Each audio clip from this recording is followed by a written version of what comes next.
Welcome to Witches of Workshop, a writing community podcast. I'm Lauren. I'm Caroline, and this is where we brew better stories together. So if you want to be critiqued on the podcast, just send 1 to 10 pages and a synopsis to witchesofworkshop@gmail.com. Without further ado, let's get started. Hello. It's just like old times. Jolly good. Feels like it's been 12 billion years. It does feel like it's been a while. We've had a lot, and we're going to have a lot more. We've lived a lot of life in the past. We have much to discuss. Yes. Before we get to our guest and our new surprise segment. Oh, hello. Who's this? What are we tentatively calling it? I think we're going to be calling it, excuse me, what? Excuse me, what?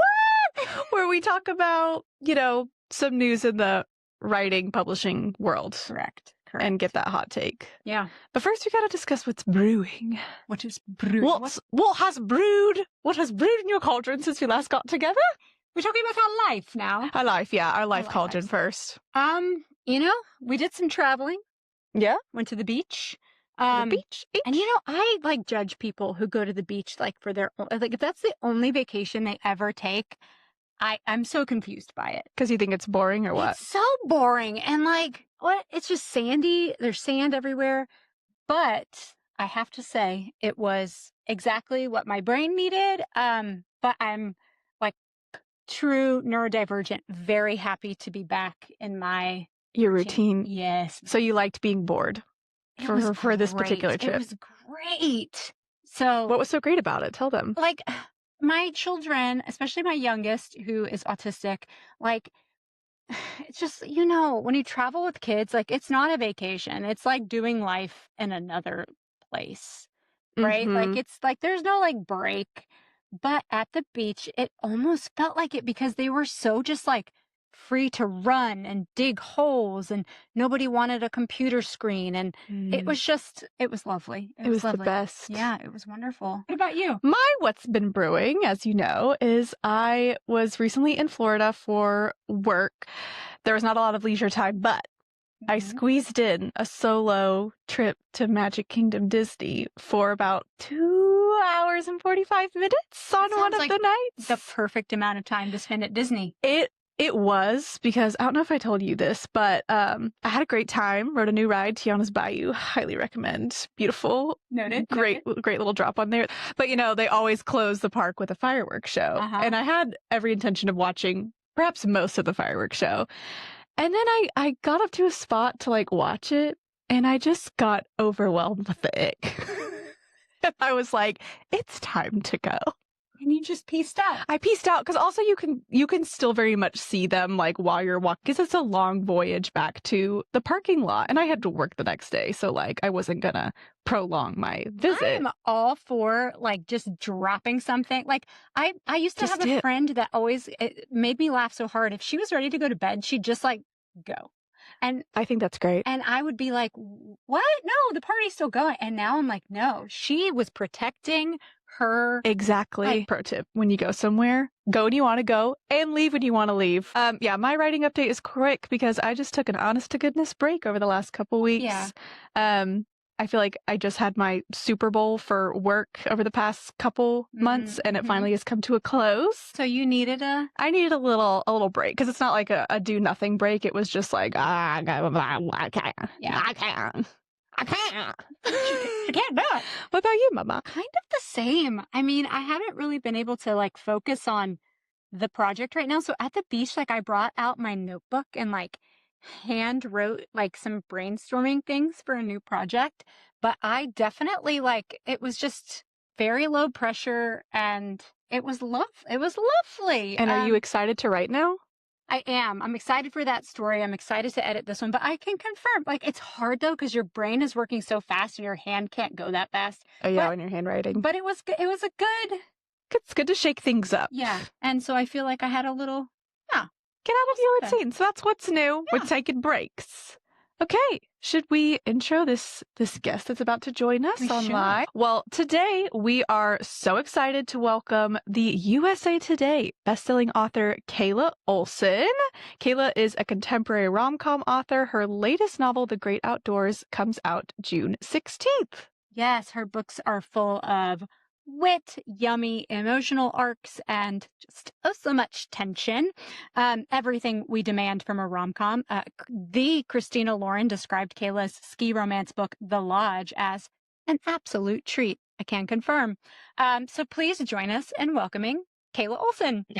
So we're going to start in the way, way back. Okay. All right. So we were doing some perusing and we saw that you've worked quite a few jobs in your life. So before setting your mind on being a writer, you were a bank teller, a barista, and many more in between. So, do you think that, because I have an opinion on this, shocking, but do you think that those lives led, like, influenced and helped you on your writing journey? Absolutely, I do. I think specifically, I remember when I worked at Starbucks. So Starbucks was my third in a line of customer service jobs. It was Chick-fil-A, then Bank of America, and then Starbucks. And by the time I got to Starbucks, I was just like burnt out on little 30-second interactions with people at the drive-through window. So it was around the time I was working at Starbucks that I started writing, and I just started thinking about how, like, even though I only see people for like 30 seconds at a time when handing their coffee through the drive-through window, these people live like fully realized lives. They're the main characters of their own story. And so it helped me think about story and side characters and world building in a way that I hadn't before. Just to be like, you know what, like anybody who comes on the page, I need to treat them as like a fully realized person and like know what their story would be if they were to star in their own book. And so that I can have them come across like not as cardboard, but Yeah. as a real person. And so that's to this day just still how I approach all my side characters, even if they're not the lead. And so I think working at those jobs definitely influenced my writing in that way, for sure. Totally. So were you at Starbucks working there when you started being a writer? Like, what was that like? Yes.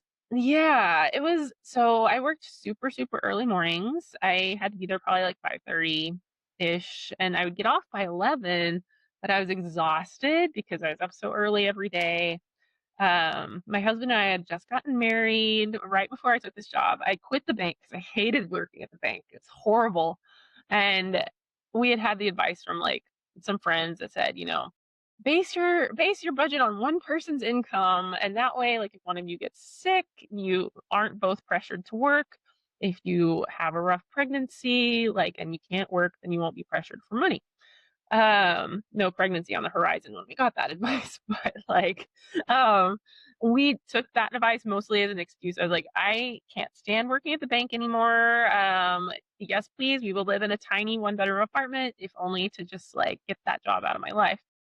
So when I started working at Starbucks, like I didn't really, the job just kind of fell in my lap because I was a regular there.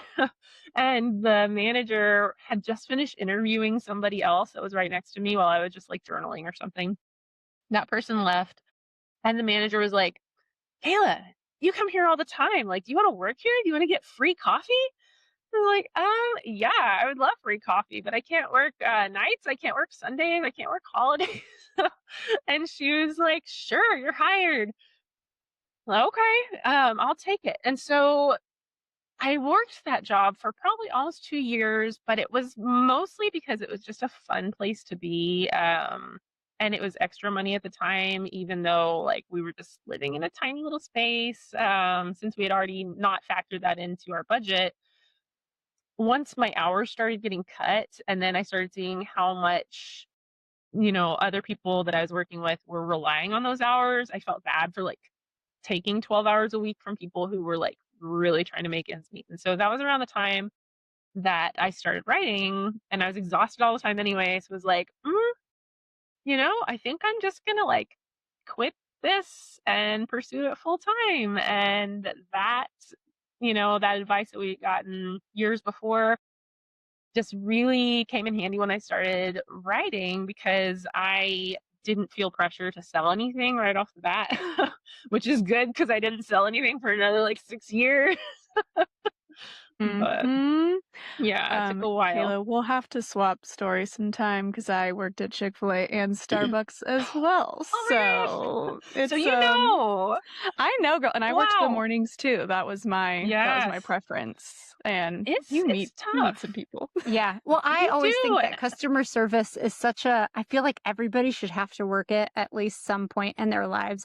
Just to Yes. see because people are so mean to customers and you're like, no, you do not Yes. know how hard they're working and how many Mhm. people are taking out their day's frustrations on these people. Yes. So it's like, I think that everybody should have to do it because I think it 100%. makes us more compassionate humans. It's like digging Yeah. holes. It builds character. It does build Like, character. Totally. Either dig some holes or work at Starbucks.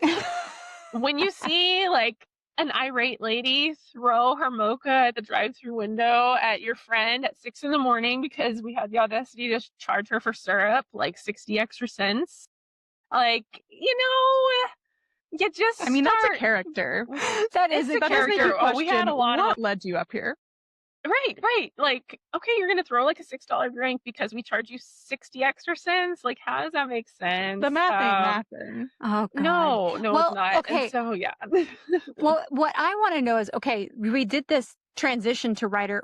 What were the voices in your head saying was this something you did as a kid? Was this something that you studied in school? What were the inklings Yeah. that made this what you wanted to do? What was the jumping off point?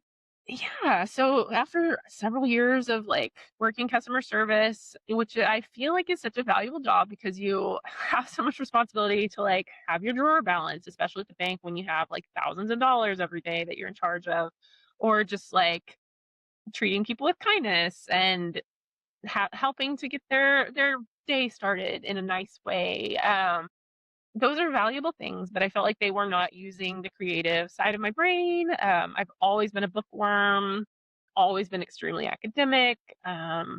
Forever, people thought I would go into music and songwriting because I grew up in musical theater and singing on stage at church and um, used to write a lot of songs. But once I got married, it was nobody wants to hear I'm so happy with my husband. That does not make a number one. I would listen to that, Kayla. That is not. We need some music for the happily settled girls. Taylor Swift, it is not. That's right. And so, I've always had that writer in me. I did not study it in college. I was an international studies major, mostly because I tested out of all my math and all my writing in high school. And I was a little overachiever, just trying to get done with school as fast as possible. And so I didn't retake any English. But I also didn't read a lot of fiction during college. I read a ton of nonfiction for history, political science, etc. And so it was also around the time I was working at Starbucks that I rediscovered reading fiction as well. And I was watching Lost. And between all of that, I was like, that sounds like a perfect challenge. I want to try making something with big character arcs and lots of cliffhangers. And I love a puzzle. And I'm also super analytical. And I felt like the empathetic side of me and the introvert side of me. I'm a super high functioning introvert. I'm totally confident and comfortable chatting with people and talking, but at the end of the day I recharge alone at my desk. So all of those things together felt like they added up to a writer. And so I thought, I feel like I'm wired that way. I might as well try to write something and learn as much as I can about the publishing industry. And DFWCon was actually my very first experience with meeting anybody else who was pursuing being a writer, in real life. How far into your writing journey did you show up there? I started writing in 2009, and it was, I think, January of 2011 when I went to my very first DFWCon, which I think was only the second or third year they'd ever done it. And so, it has been part of my writing career from the start. Lindsay Cummings was at that one for the first time before she ever sold a book. Jasmine Warga and I were there together before she, years before she was ever agented. It was just, it was really cool, looking back on the very first time I ever met other people doing that, taking it seriously and being unashamed of telling people, hey, I'm working on a project. Yes, because did you know anyone else in your real life who wanted? Yeah, I think that's most of our experiences. We feel very alone until you find out how many other writers there are. You just have to go to where they are. Like, Well, that's why I'm such a big, go to somebody introduced me to a writer friend at my son's school. And I was like, great. What are you doing? What groups are you going to? What conferences are you signed up for? Because we've talked to so many people who have been like, well, if I didn't have something, somebody pushing me forward, like how would I wouldn't have kept going. I would have eventually stopped. Okay, I'm going to go on like a brief lost rabbit trail, but I promise it comes back to like the main question I had. Okay, part A of the question. Do you feel like that show Lost influenced how you write characters? Because you mentioned being into like backstory and where they came from, and I feel like, because I'm also obsessed with that show, that's what made me love backstory. Like when it's done well, like it is in Lost, I'm like it just brings it all together. So it sounds like that influenced absolutely. you, I think it's fascinating to me to dig deeper than what you're shown on the surface, and just to think about how like the many facets of a person, people are not the same, like from one friend to another. You can get back-to-back text messages from like 3 different people and it'll be like 3 different tones of conversation, but you're still the same person. It's still authentic, but it's just, I feel like backstory is the same way. It's just it makes for a richer character understanding to know what the layers are underneath and like how they might react and have dimension in a variety of settings and personality mixes. So yeah, it just helps me to write, I think, in a bit more authentic way and a little less cookie cutter, I guess, to make them feel like their own people, like they're real. So yeah, I think it absolutely probably started with Lost. It all comes back. It all comes back to Lost. J.J. Abrams. Okay, part B of that question though is because you used to write science fiction, and like when I met you, and now a lot of people know you as a rom-com writer, which we'll get there. But like, did that influence you to write science fiction? And then how did you make that switch from science fiction to romance? Yeah, 100%. Yeah, I always describe my debut, The Sandcastle Empire, as Lost meets Catching Fire, because I was also super into the Hunger Games, and I just really missed Lost. Lost was, or The Sandcastle Empire was not my first book that I wrote, but the book that got my agents, which was also not the first book I wrote, it also had elements of Lost because it was like kind of time travel-y, and so I just love big, like heady, cerebral stories that are twisty and character rooted and all that. So Sandcastle Empire, definitely, I was missing the beach because I had been pregnant and had a baby and like needed a vacation. And I missed my Disney cruise beach. And I also missed Lost at the same time. And so I was like, what if I set a book on an island but made it deadly? Made it a survival book. And that's kind of how the idea for that one just hit me all at once. And then my second young adult book, unrelated to that, was A Mystery on a Space Station. Similarly to how Lost permeates my work, I feel like there's always going to be an element of Xenon Girl of the 21st Century. Yes. Like in every book. Are you too young for that? Yes, she doesn't know. I know Xenon. You know, zoom. Yes. But yeah, so that one, like, I always describe it as like one of us is lying meets what if the 100 stayed on the space station. And so like I just love anything that requires your brain to work a lot. And both of those books kind of broke my brain a little bit.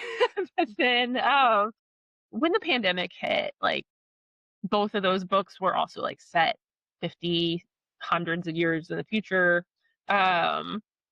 And so much about being a writer is like thinking about what's the worst that could happen? How bad could things get? So when COVID hit, I just could not imagine spending so many hours writing a book in the headspace of just thinking about how terrible the future could get.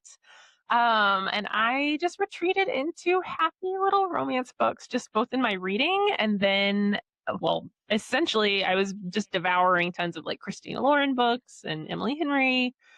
And I eventually was just like, I think I want to write a romance. And my agents represent a lot of romance authors. And so I thought, this would actually be a pivot that makes sense for me. They would know what to do with that. And when I can't leave my house during the pandemic lockdown, like I can go to the happiest headspace I can think of, which was like a Hollywood red carpet. So Yes, I love that book so much. I remember when I first started reading it, and like I had just met you once, but I was like, Kayla, did you used to work as like a movie publicist? Because it felt so like the research you did must have been robust. Like, yeah, I'm curious, what is like the research difference, if at all, for a sci-fi book versus a romance? Because I think sometimes there's a misconception that romance is like light literature. We're like, it's formulaic and you don't have to do that much. And like there's tropes and things, but like what makes a good romance so good, I feel like has to be all that extra work. Yeah, you're so right. Like I definitely believe contemporary romance involves a lot of research as well, but it just looks so different than like researching sea level rise and environmental flooding and futuristic technology or how do viruses work. Like all that is very different than like what would a Hollywood star wear on a red carpet? What does this movie set look like? Do they have dressing rooms? Do they have trailers? What would a ski lodge resort be like? Things like that. It takes a lot of work for it to feel easy. Kind of like, when somebody wears like supernatural makeup and people are like, oh, she's not wearing makeup. But it actually takes like a lot of work to make yourself look natural. Yes. I feel like that's kind of like contemporary romance research. Yeah, it takes a lot more effort than people will give it credit for. And do you feel like obviously you got like a little like maybe mental and emotional break from the kind of terror of the sci-fi worlds, but do you feel like you adjusted your approach to story when you switched to rom-com, or was it still kind of that, because it sounds like characters that are rich and robust and real was always in your lexicon. That was always something that you were doing. But is there anything else that you felt like you had to adjust to make that a successful transition? That is a great question.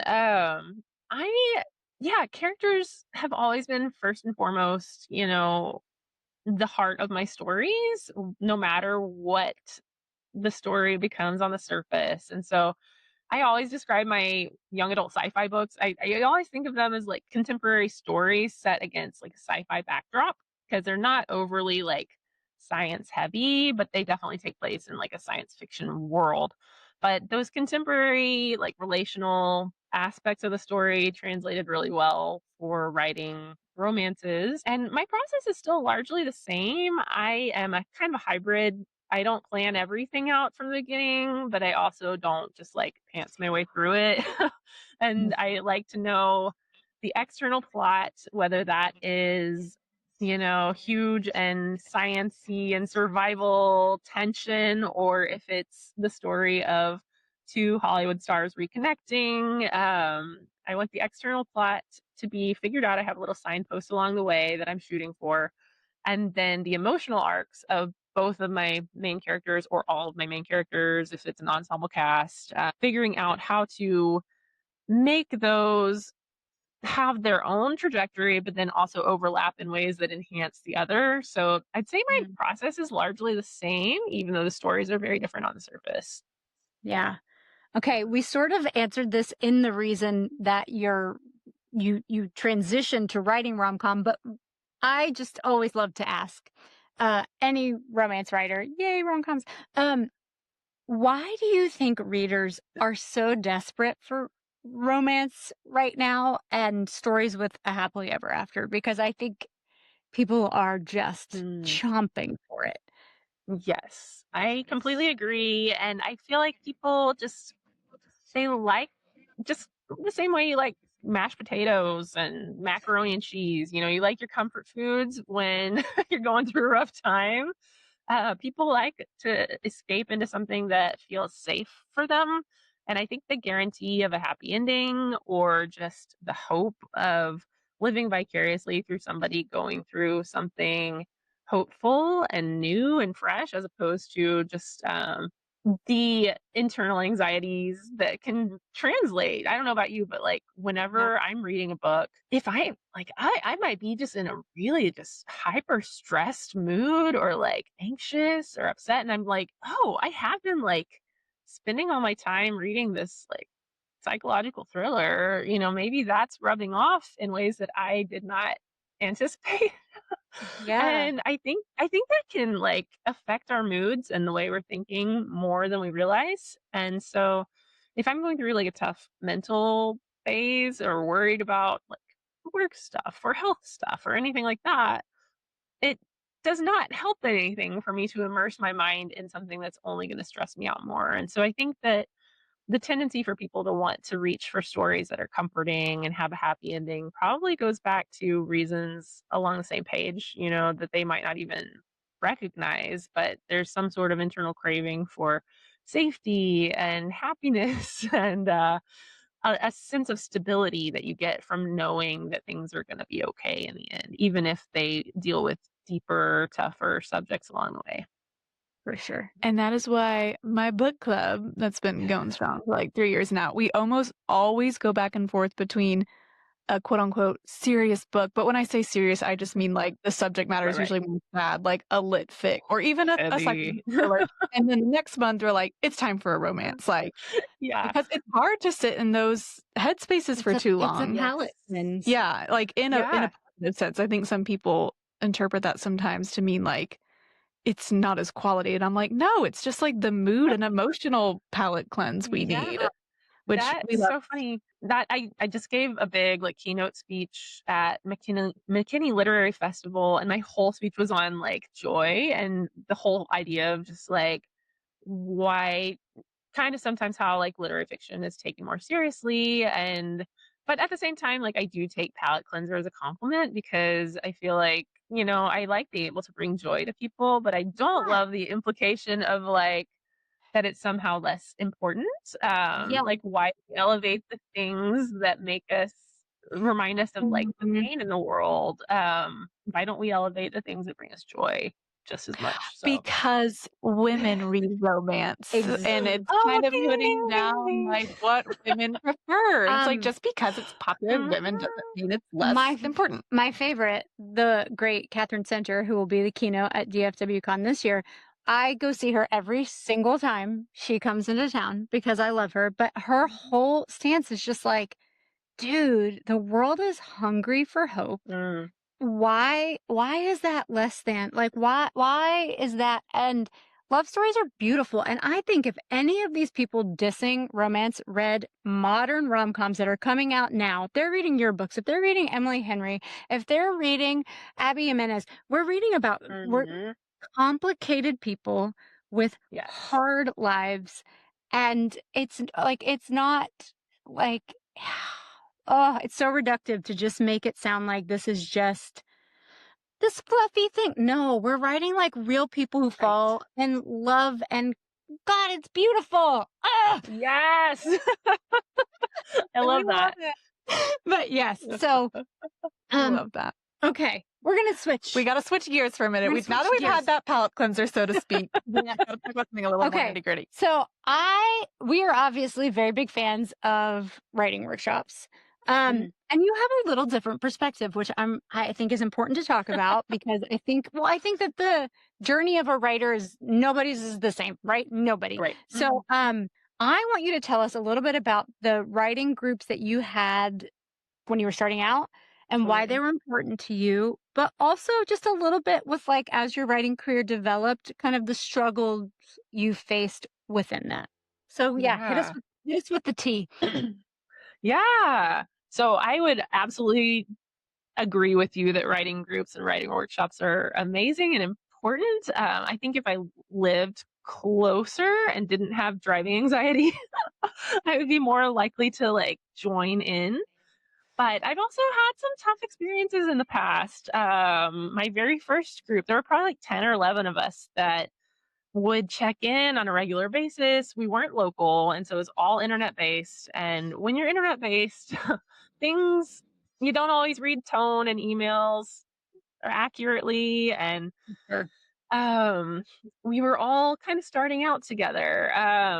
And for years, we were all just like trying to write the books that would get us represented or get us our first book deal. And some of us were better at actually finishing projects than others. And then some were like shiny new idea every couple of months, you know. But then like life would pop up and work or pregnancies would be hard, and just people had their own journeys. And so I think as a group of new writers who had not yet been around enough to know that like we might all be walking at the same time, but that doesn't necessarily mean like our paths will be the same. Yeah. Once movement started happening for some of us with querying and getting agented and book deals, it became very difficult, I think, for the others to just, you know, they wanted to be happy for us, but, you know, rightly, understandably express their frustration at how it was taking a long time for that to happen for them as well. And so whether I hesitate to say it was jealousy, because it was probably just like trying to protect their own mental space as well, which is relatable. You know, when you've been also working so hard at something and you want it so badly, to see somebody get it can feel like a setback. But I don't know. I've always been like of the opinion that there's a lot of seats at the table, and just because somebody gets one does not mean that yours goes away. But that group kind of fell apart pretty quickly after I got an agent. I think naturally, like people who were still striving to get that just kind of had more in common at that point and tended to lean on each other rather than like expressing their frustrations to me with their own journeys. And so that just kind of naturally fell apart. And then I was living in Austin at the time, and I got my first agent. Well, my current agent, I've been with them since 2014, which has been a good ride so far. They're amazing. But um, I was just about to sign with an agent and had a big in-person writing community. We would go on retreats twice a year. And they were all really supportive, like when I got my agent and like the whole time I was working on stuff. But once I don't know, it was a difficult time again. Like once I got my first book deal, which it was a very unusual situation because I went on sub and then like 2 weeks later had an offer. And the day after my offer came through, I was told that Leonardo DiCaprio and Paramount Pictures, or actually Leonardo DiCaprio wanted to produce it. Paramount didn't come in for another month, but like within a month we had a film deal with Paramount. And when I shared this information, This is before even yes, public. Wow. it was like the day after the book deal happened. And so sometimes people think like, yeah, it was weird. They were totally unconnected. Because my film agent sent out like the pages to a handful of producers at the same time that we were on sub. And so the book deal happened independently of that. But then once we had a book deal, like the film deal was quick to follow. But I was like sitting on all these secrets for months and could not talk about them. And it was very difficult. But I will also add my first project that my agent sent out, it was on sub for a year and we did not get bites. And so like, it's not like it was like a whirlwind Cinderella story for me. This was my second rodeo, I guess, with going on sub, and I expected it to take every bit as long. And so once the whirlwind happened in a successful way, like that surprised me. And I think it also surprised like some of the other people that were still trying to get agents in that group. And I don't know. Again, I'm like, I really think it was just a matter of protecting their own mental health to maybe cut back on celebrating with me. But I was met with extreme coldness from at least one person when all that happened. And in the years since, like, it's been sad because I don't know. I moved around the same time from Austin, so it's hard to say like whether my writing community there just naturally evolved because I wasn't able to be in person. I think that's the case with like 98% of that group, but for sure there was at least 2 people. One of them I've reconnected with since then, but like one of them still has disappeared, and they were the 2 people I would consider I was the closest with, and so that was tough. Then when I joined a debut group, debut groups are notorious for just like having such a wide mix of personalities. And I don't know, it's difficult because I had a June release that year, and so people with January releases, it's almost like they were coming out in a whole different year than the people with December releases, because you'd get cover reveals and just marketing attention like a whole year almost in advance. And so I think naturally there was a lot of jealousy in that group, not of me particularly, but just it was a place that was like rife for comparison for debuts. And so I kind of gravitated toward just only a handful of people even then. But even then, like, one of the people that I got close to, I saw her post in our Facebook group, somebody had been like, I'm so jealous of all the authors who have film deals. And I'm like, we're right here. Like, there's only 3 of us. And like, it was me and Stephanie Garber and Angie Thomas, and I'm like, who are you guys talking about? Like, but it was just a weird post. And then like one of the people that, I had gotten close with, made a comment on there, just being like, it's it makes me feel better when like these people that have good things happening, like I know some of them are having a hard time behind the scenes too with their editors or whatever. And I'm like, okay, I shared that with you in confidence, and like that's just a weird comment. And that's like, and so, wishing you to have a hard time? Like, ew. I don't like that. Okay.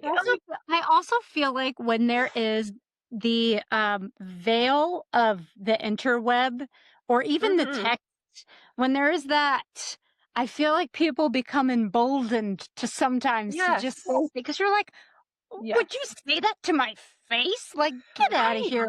Well, and the thing is, like, she's such a sweet person, this person that made that comment, and I'm like, it didn't occur to her that like she didn't understand. I honestly believe, like, I don't think she meant any ill by it, and I understand it, as somebody who's like, I think on the surface it's just like, remember that everybody's human. Like, for all the good things that happen, like there are bad things too. But just the way it came out made me feel like, we need to keep eyes on our own paper, y'all. Yeah. Also, we're gonna come back to that Leonardo DiCaprio wanting to make it into a movie thing. We're gonna talk about that. But okay, so thankfully, Lauren and I have had pretty positive experiences. Not that like we don't hear rumblings of anyone ever being like jealous, but we've been grateful to have a positive experience. So I'm curious, if you were talking to someone who is looking for a writing community or wants to get involved, what are like the red flags and green flags you would tell them to look out for, since you've had an array of experiences? I was thinking about this earlier, and honestly, like, a lot of these things came as blindsides, and I think that speaks highly to the fact that like these are all lovely people that were just like, that's why I hesitate to say it was like jealousy playing a factor. I really think it was to do with just comparing themselves and like wishing they were further along, and just struggling to relate in a way that felt authentic. And so I don't think there's always necessarily red flags of this happening. Like, you can connect with really lovely people, but then just your paths take a different turn and it becomes harder to relate despite best intentions. But I do think like red flags in groups that you don't choose, and like online groups that are full of lots of different personalities.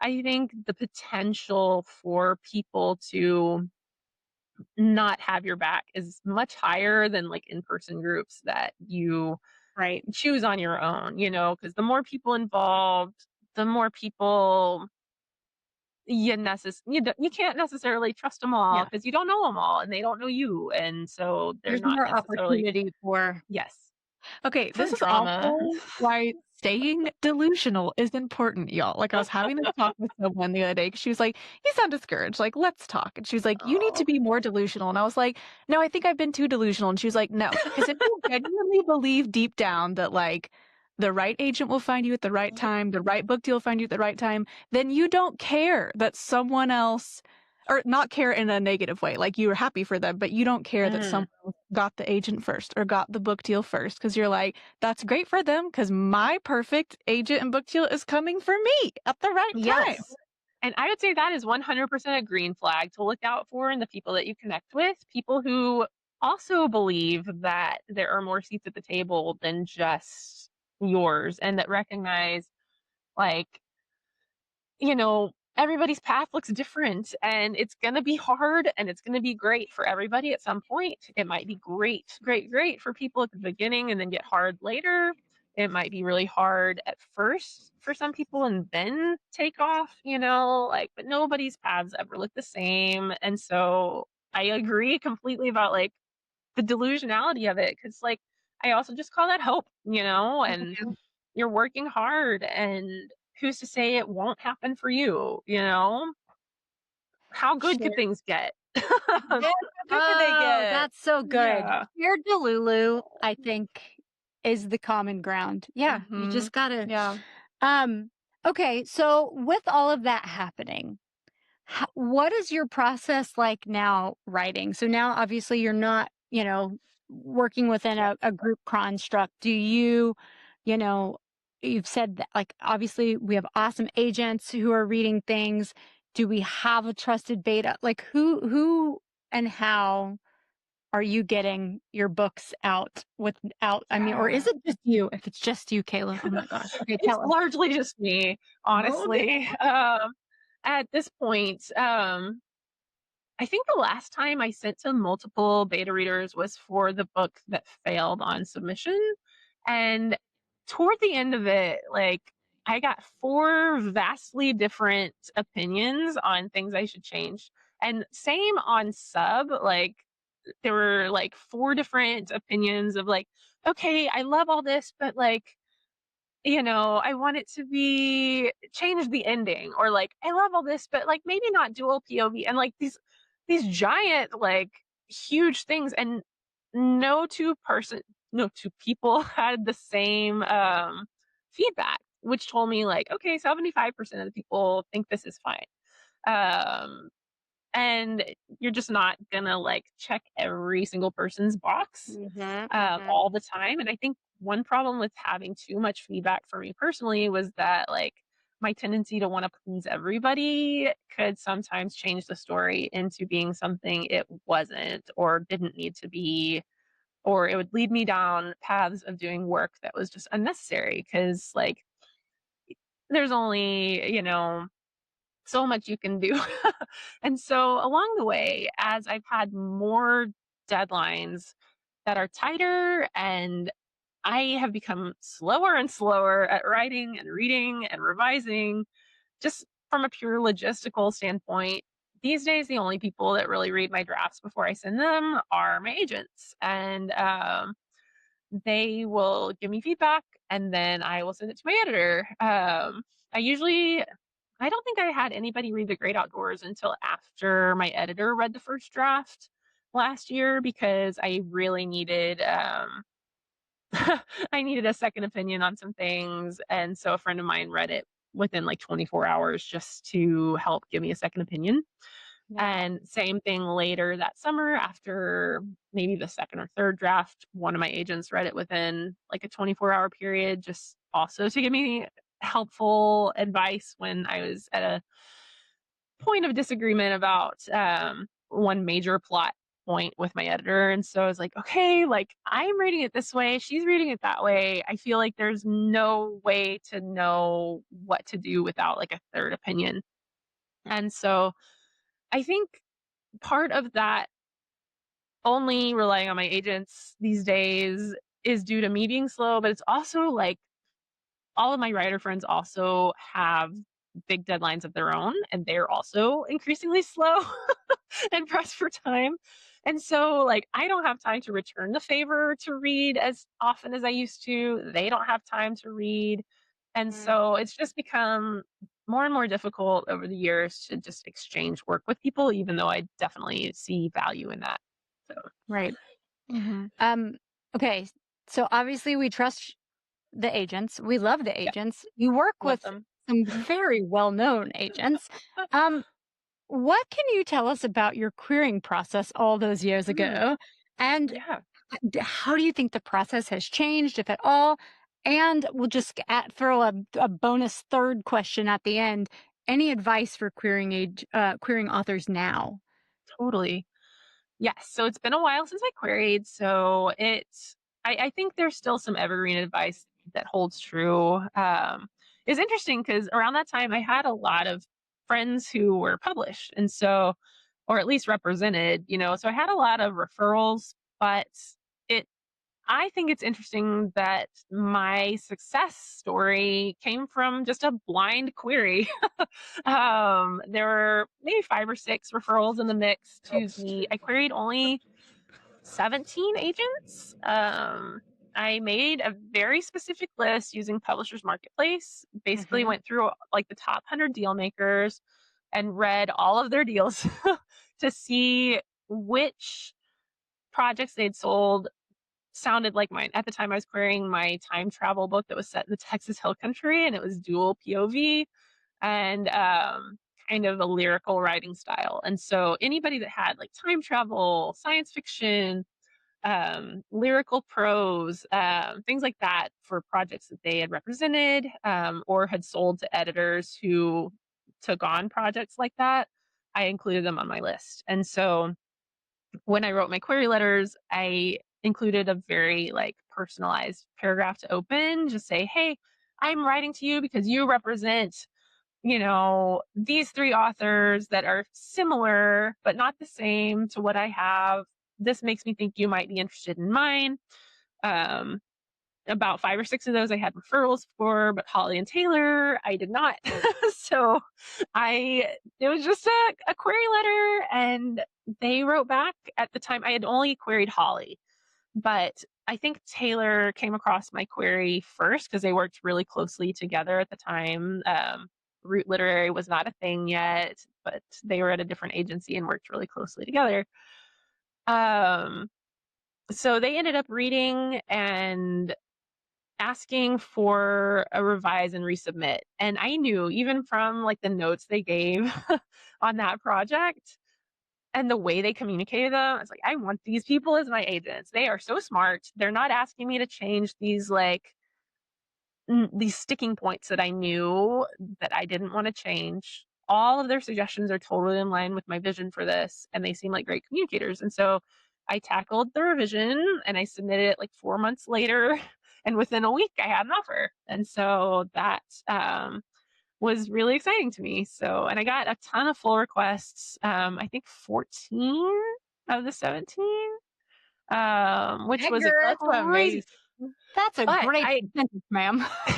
thank you. I highly attribute that to like the research process and only querying people who I thought would be perfect for it. Because if I had included just like 20 other agents who might have been like mediocre fits, my percentage probably would have been different, because they would have been like, I don't know if that's for me. So for what it's worth, I think doing a lot of research up front can help a lot. And personalizing, just saying like really specific reasons why you think they'd be a good fit. I think all that is evergreen for today's careers, but also there's so many more avenues. I think pitch contests weren't really a thing when I queried. I did a handful of like meetings at DFW Con with agents, and actually The very first DFW-Con I went to, I met Veronica Janchik. She's not an agent anymore, but I ended up interning for her for like a year, reading manuscripts and giving feedback on them, which I think was a huge, huge thing that developed me as a writer, because I could see manuscripts that were like almost ready, but like things weren't quite working. And with an objective lens, like being able to pick apart somebody's work that wasn't quite there, helped me look more objectively at my own. So, yeah. Looking for intern side hustles now. I'm like, this sounds like a great thing to do experience-wise. It was fun. This is so good. Okay. Talking about writing, you and I both use a little thing called Scrivener. And you are a proclaimed Scrivener obsessee. I love it. You did a timer for us. In 30 seconds, we want to hear why Scrivener is the superior writing platform. And go. I love it because you can organize it and like it's your own little notebook. You have different tabs in your binder for every single document. So you can put a different chapter in each document. You can switch them around without having to actually like go in and cut and paste in Word. You can use dual split screen to look at side-by-side comparisons or like your list of things you need to revise. And you have a whole screen like blackout mode. So I think I came in right under 30 seconds. I could go on for an hour. That's right. We are not sponsored by Scrivener, but if we wouldn't mind. Hey, if you want to give us a discount code, we'll take it.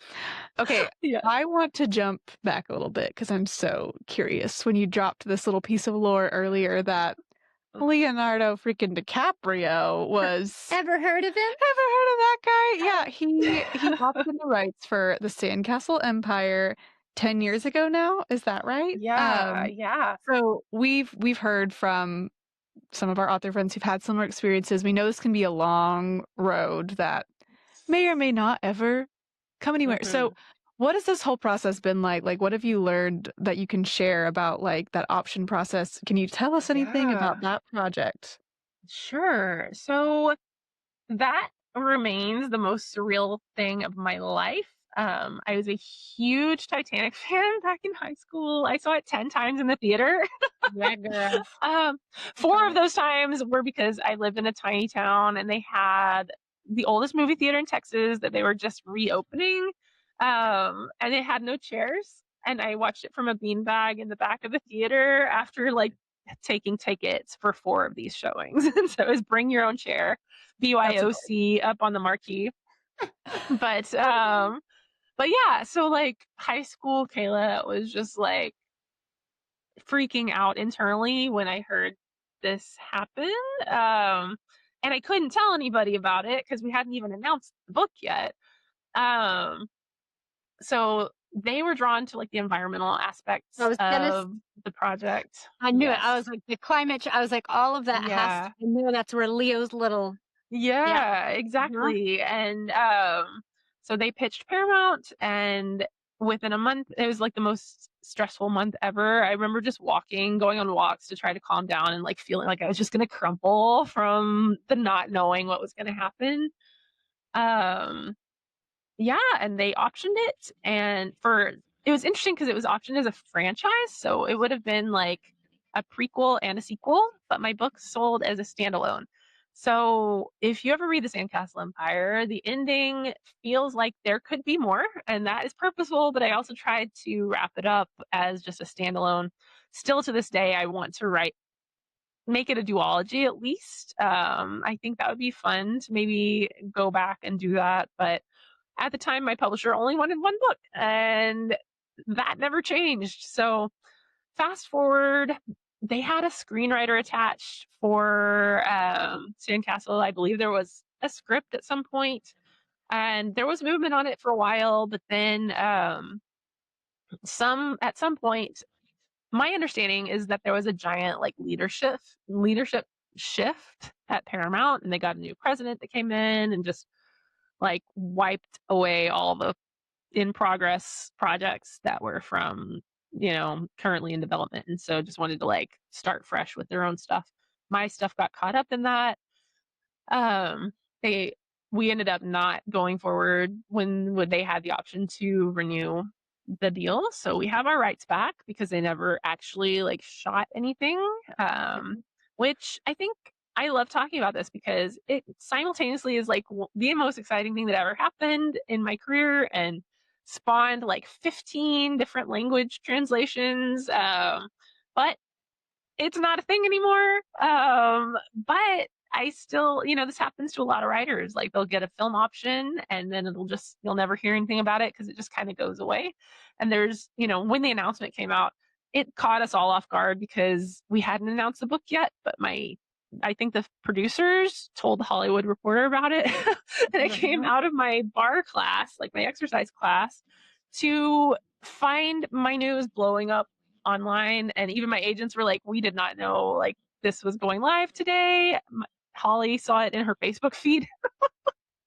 Oh my gosh. And like for 2 solid weeks, my phone was just like blowing up and it was amazing. But there's just no good way to like unannounce that news. Like, hey guys, like it's not happening.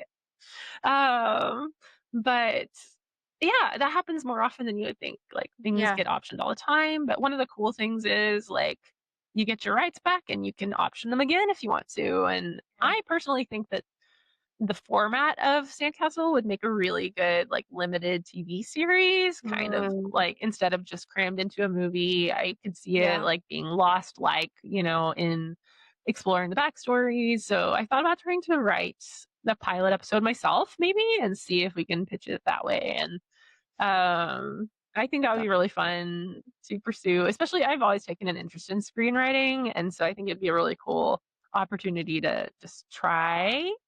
See if it went anywhere. Do it. And then I have season 2 all mapped out, just because I already had a book outlined for a second book. I love it. Always be prepared. Always be ready. Yeah, and like the limited Always. series things, I feel like wasn't really a thing 10 years ago. Right, So yeah, even if something doesn't work out, like that doesn't mean it doesn't take a new form for sure. in the future. Okay. So always be prepared. Just Boy Scout. Anyways, I think so. Wrong thing. Okay. There's this lovely little factoid that you actually auditioned for Survivor. Yes, and American Idol. This is amazing. We love this. Okay, but and then your second, the Y book, the Splintered Science, is even about like survival mystery and space.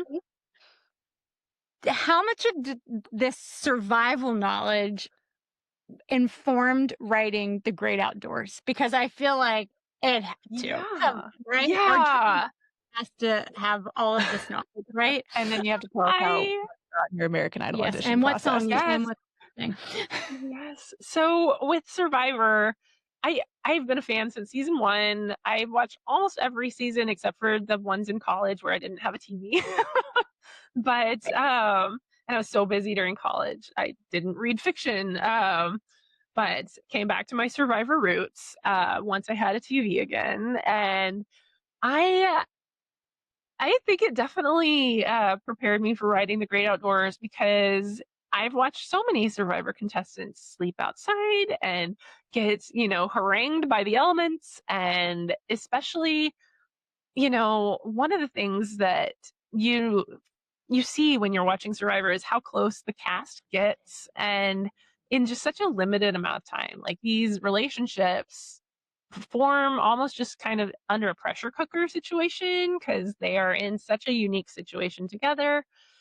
And so I feel like almost watching Survivor almost informed the romance aspect of Great Outdoors more than the actual survival, because I think it's such a meaningful and different experience for Sadie, my main character, to be in this fish out of water situation with a small cast, kind of forced proximity situation. And so all the more believable for her to make this deep connection with Thorne in a relatively quick manner. So yeah, there's definitely some shout outs to Survivor in the book. I love that. I also love that your like show obsession has played into multiple books. Because when people are like, write what you know. And I used to think that meant like you had to have all this lived experience. And I'm like really figuring out. First of all, I think all books are fan fiction.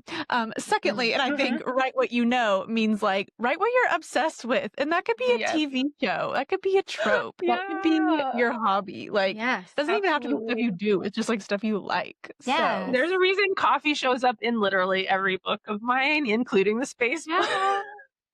okay, an American I know Idol. coffee. Yes. Okay. Yes. American Idol. Okay. I watched that every week growing up. I only me watched too. the Kelly Clarkson season, but that's okay. Well, that's the best one. Obviously. It was So, the best one. What season did you audition for, and what song did you sing? How far did you get? Yes. Okay. So it was the season. I don't even remember what year, but I remember we found out that Michael Jackson had died. So whatever year that was, it was like the day I auditioned. You came out with that real fast. I remember that was a big day for me as a kid. Okay, anyway, yes. Okay. But Do you remember who won that season ultimately? No, I don't. It was so long ago, but I should go back and look. Okay. I bet I could figure it out. I'll do some research right now while you tell us. Okay, so where did you a Texas audition? So, yes, it was at AT&T Stadium. And it was just like the first mass like call. And it was interesting because like they had you go in groups of 4 to a table and then you each just sing like a little snippet. There were thousands of people there. And so, but we bumped into like a producer and like she dropped her binder full of stuff and I could see like a chart with like rows of 4 and it would have like X's, X's, X's, and then like a circle, X, X, X. I was like, I think my theory, unconfirmed, is that no matter how good anybody is, they have to say no to everybody if there's like all X's in one row. Or like if there's a circle in a row, like they can say yes to one person just to kind of make sure that they're not saying yes to like 10,000 people to move on to the next. And so that is my theory. I did not make it past that round. I thought I did a fine job, but I sang Some Kind of Wonderful by Joss Stone, I think her name is. I don't need a whole lot of money. I don't need a big fine car. I got everything that a girl could want. I got more than I could ask for. Something like that. It's been going to Hollywood then. Here's your ticket, baby. No, it was better than that. It was better than that. That one. Yeah, we didn't realize that we were in the company of someone who also loves to sing. Also, maybe this will help ring a bell. Okay, so Michael Jackson did die in 2009. So in 2009, that was the Adam Lambert season. Oh, which Adam was the runner-up. He did not win. Okay, so I wouldn't have stood a chance. It's ultimately amazing. So good. Like that was such a good season. And I love that he was that the same. Was that the David Archuleta season too? No, or I think David Archuleta was before that. The guy who won was Chris Allen, which I remember he had like won that country music. I remember they were both really good but very different. Yeah. I think Adam Lambert was just like he was too cool for the time, maybe. And like maybe like if it was now, like people would have like been like, yeah. But that is such a fun factoid. Oh, we love it. So we much love it. fun. I loved it. Okay. We went on so many tangents. We did. So we're going to just wrap up with, and then we're going to have our, excuse me, what? We're still workshopping the name. We'll let you know. But okay, so as we wrap up, tell us just like if there's anything we need to know about the great outdoors, tell us. And then where can people find you on social media? Your book events coming up. Tell us, give us the little one-liner. Tell us what we need to know. All right. Yeah. The Great Outdoors is about a girl who gets broken up with for being too high maintenance by a toxic ex that basically good riddance to him. He tells her he's going on a backpacking trip and she wasn't invited because he thinks that she will die after one day. And she's like, excuse me, I would so not die after one day, even though I love the spa and the 5-star hotels. So she signs herself up for this backpacking retreat for like 12 days to prove to him, but maybe also a little to herself that she can do it. I always say it's like if Elle Woods or Alexis Rose from Schitt's Creek signed themselves up for a backpacking trip and fell in love with their hiking guide. So it was so much fun to work on. It comes out on the 16th of June, and I will be all over Texas that week. And got several events lined up. You can find out about those on my website or on my Instagram, which is author Kayla Olson. Olson has 2 O's, not like the Olsen twins. Perfect. Oh my gosh. We will be at one of your local book signings because I have your other 2 romance books signed by you. So I got to keep this thing going. I hope to see you both. I'm happy to hear Of it. course you will. Yeah. Okay. Thank you so much for that. And also thank you so much for being willing to be the guinea pig, if you will, for the new segment. Excuse me, what? I love the title. Thank you so much. You know, like we said, potentially workshopping it, but we're pretty pleased with it. Okay. And mostly for the listeners, I'm just gonna read this little thing that I want to get your thoughts on. Okay. So I've been seeing a lot of discourse, mostly on TikTok, talking about how, because there's kind of a new push / expectation for authors to market themselves on social media, that it's potentially making the writing industry less about talent and maybe more about how you look or come across online. Because the truth is, a lot of influencers or people who make it big are conventionally attractive. So there's kind of this connection been made that's like, wait a minute, up until recently, we didn't really know or cared about what authors looked like. Now we're kind of expected to see them have a presence. And is pretty privilege playing into that now? Like with you getting a book deal? And you're very active on social media. So what are your thoughts about this whole thing? And it can go many ways. Yes, I have many thoughts. I think that what people are perceiving is a very real thing. I think it's only natural that, like, in an age where videos are just prioritized by algorithms, if people are good at being engaging and good at presenting themselves, those things are going to get more attention and be boosted somehow.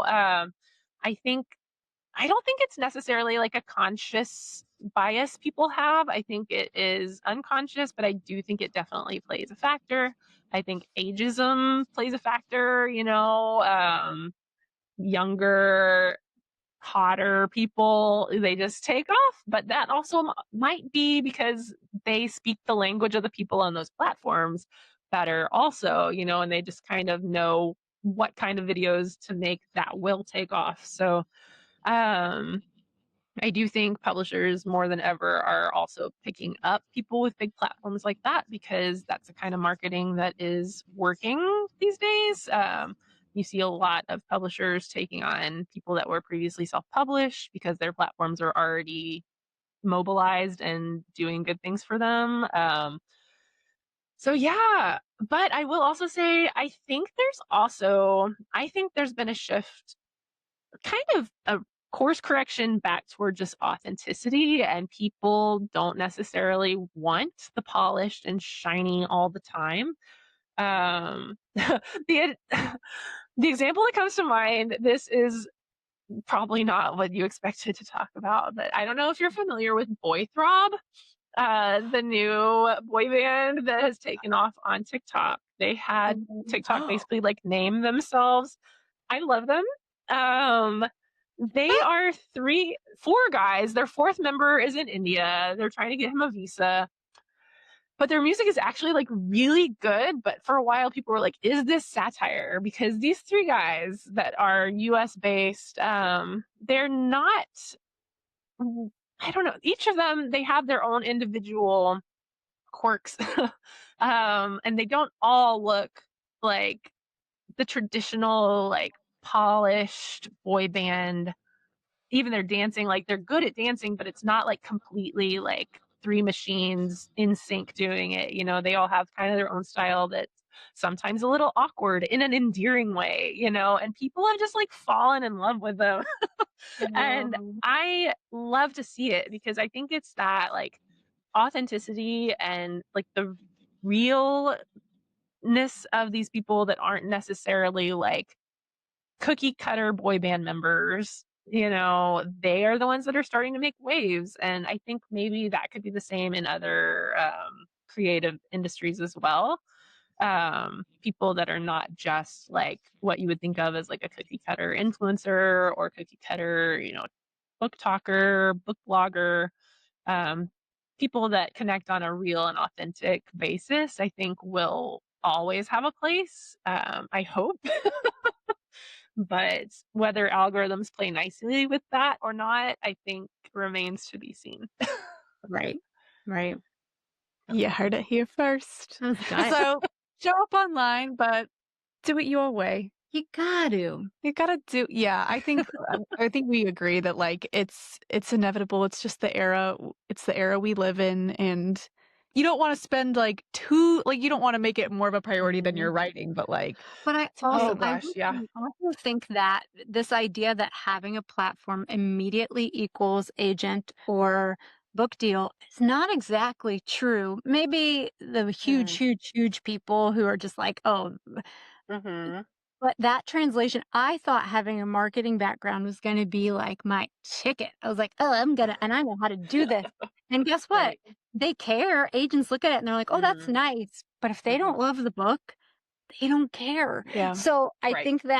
do think that there is some integrity within the writing community still that's holding strong to projects that mean something to people first. I Yeah. like to hope the same. I Yeah. think so. The self-publishing thing is interesting though, because I always heard like, don't you ever self-publish if you're hoping to get a traditional book deal. And that's just to your point. I mean, It is it could bite you in the butt absolutely different now. if you self-publish and you get no readers. But if you self-publish and you work your buns off and you develop a readership online, they want you, because Yeah. why wouldn't they? If they're like, you've already got readers and you've proven that you know how to get them, you have an audience. So I just think that that's like maybe an exciting, if not confusing shift, that like this advice that was always given is just not true anymore. Like, It's I think absolutely not true. Like I know for a fact, like one person, an editor I know, like shifted houses recently, and I was like, oh, what are you looking for? And she's like, actually, my role is to be like taking on self-published people. And like, I'm like, okay. So that confirms to me that that is a real thing that's happening and not just like a trend I've noticed. Yeah. And so I think, and the authors that have gone hybrid, you know, that were traditional first and then added in self-publishing later or vice versa, all of them across the board say that they wish they had self-published sooner.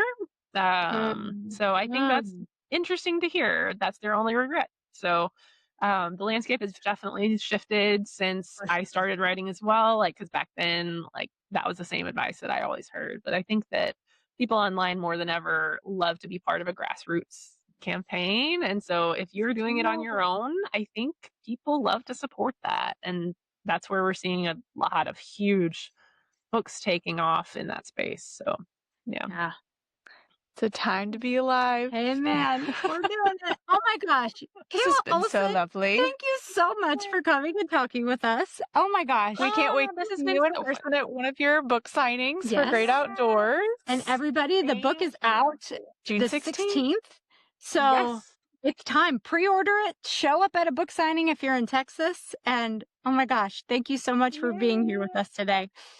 Thank you so much for having me. I love chatting with you, and I can't wait to see you in person and sign your books. Thank you so much for listening to Witches of Workshop. Be sure to find us every Wednesday on your favorite podcast platform. And remember, if you want to be featured on Witches of Workshop, please send 1 to 10 pages and a synopsis to witchesofworkshop@gmail.com. Until then, Happy writing.